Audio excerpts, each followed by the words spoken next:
Et stupeur et tremblement en Europe après que le président américain Donald Trump a déclaré avoir eu un appel téléphonique long et très productif avec Vladimir Poutine, au cours duquel les dirigeants ont convenu d'entamer des négociations pour mettre fin à la guerre en Ukraine. Dans un message publié sur sa plateforme Truth Social, Donald Trump a déclaré que lui et le président russe avaient convenu que leurs équipes respectives entameraient immédiatement des négociations et s'étaient invités mutuellement à visiter leurs capitales respectives. Quant à Volodymyr Zelensky, il a affirmé hier avoir évoqué au téléphone avec son homologue américain Donald Trump les possibilités de parvenir à la paix en Ukraine après un appel entre le chef d'État américain et le dirigeant russe Vladimir Poutine. De quoi déclencher un vent de nervosité à travers le continent européen puisque, selon la philosophie européenne, le sort de l'Ukraine ne devrait pas être négocié sans l'Ukraine et sans les Européens, d'autant plus que Donald Trump a fait savoir qu'il souhaitait que parmi les mesures de paix, Kiev renonce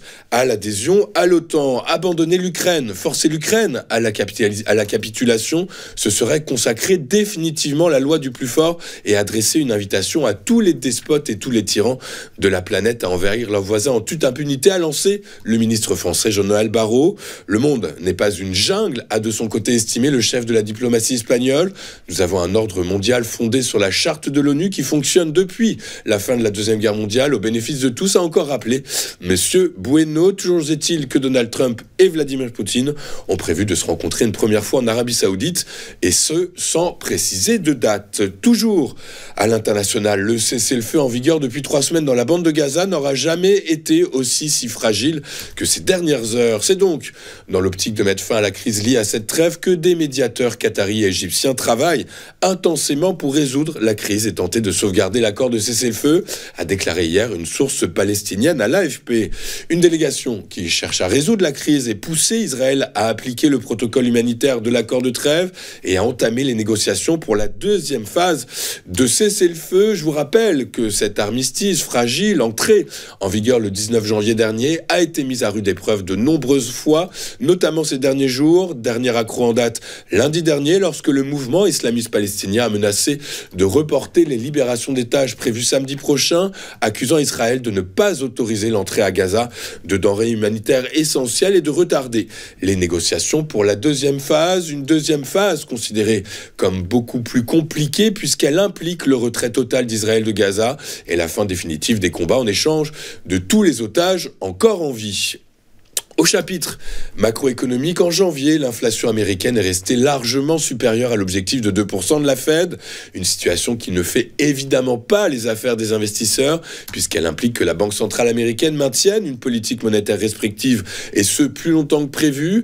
Toujours est-il que de janvier 2024 à janvier 2025, les prix à la consommation ont augmenté de 3%, contre une progression de 2,9% le mois précédent sur un an, selon des données publiées hier par le département américain du travail.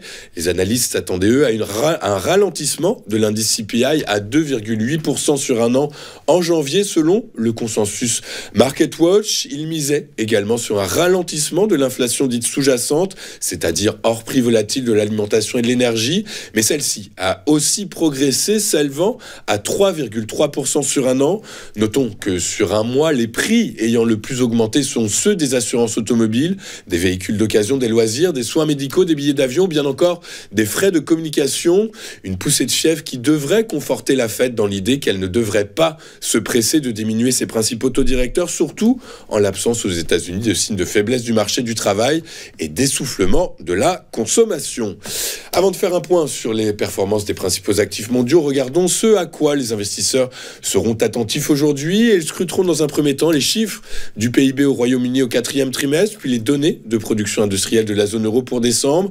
Côté américain, côté États-Unis, ils scruteront de près les données sur les demandes hebdomadaires d'allocation au chômage, donc outre-Atlantique, et également l'indice des prix à la production pour le mois de janvier, toujours aux États-Unis. Il est maintenant temps de regarder ce qu'il s'est passé sur les principales places financières de la planète hier. Et en Europe, les marchés financiers ont fait fi de l'accélération de l'inflation américaine et de ses conséquences sur la trajectoire de la politique monétaire de la Fed pour se concentrer sur les résultats d'entreprise. À Paris, le CAC 40 a donc gagné 0,17% à 8042 points. À Londres, le FTSE s'est étoffé de 0,34% à 8807 points. Quant au DAX, il a lui pris 0,48% pour clôturer à 22 142 points après avoir inscrit un nouveau record en séance à 22 193 points. À Wall Street, les principaux indices actions ont cédé du terrain hier sur fond d'inflation plus élevée qu'anticipée. Inflation qui a donc ravivé les inquiétudes des investisseurs selon lesquels les taux d'intérêt pourraient ne pas baisser comme prévu. Et même pour certains analystes, il se pourrait que les taux ne soit pas suffisamment élevé. Le Dow Jones a donc reculé hier de 0,5%. Le S&P 500 a cédé 0,3%. Seul le Nasdaq a réussi à tirer son épingle du jeu hier, mais une hausse toute symbolique puisqu'il a à peine pris 0,1%. En Asie ce matin, les principaux marchés actions clôturés en hausse, poussés par les espoirs de paix en Ukraine. Notons que donc à cet effet, le Nikkei a gagné 1,28% à 39 461 points sur le marché des taux souverains. Alors que les financiers ont revu à la baisse leurs anticipations de baisse de taux de la Fed, les rendements américains notamment ont grimpé hier, puisqu'à l'heure de la clôture en Europe, le 10 ans US gagnait 11,5 points de base à 4,65%, un sommet de près de 3 semaines. Quant aux 2 ans américains, il prenait lui plus de 8,6 points de base à 4,37% après un pic depuis la mi-janvier à 4,389%. Enfin, sur le marché du pétrole, les prix ont reculé hier alors que le début des négociations de paix en Ukraine pourrait signifier un retour du pétrole russe sur le marché. Je vous rappelle que le président américain a annoncé hier avoir eu une conversation prolongée et très productive avec son homologue russe. Les deux présidents ont convenu de travailler ensemble très étroitement et de commencer à négocier immédiatement un plan de paix pour l'Ukraine. Résultat, le prix du baril de Brent de la mer du Nord pour livraison avril a chuté de 2,36% à 75,18 $. Quant à son équivalent américain, le baril de WTI pour livraison mars, il a lui cédé 2,66% à 71,37 $ l'unité. Nous allons marquer une toute première pause dans cette édition du 13 février 2025 et juste après, comme convenu, nous retrouverons Éric Seban et son Chronodax. À tout de suite sur TF Finance.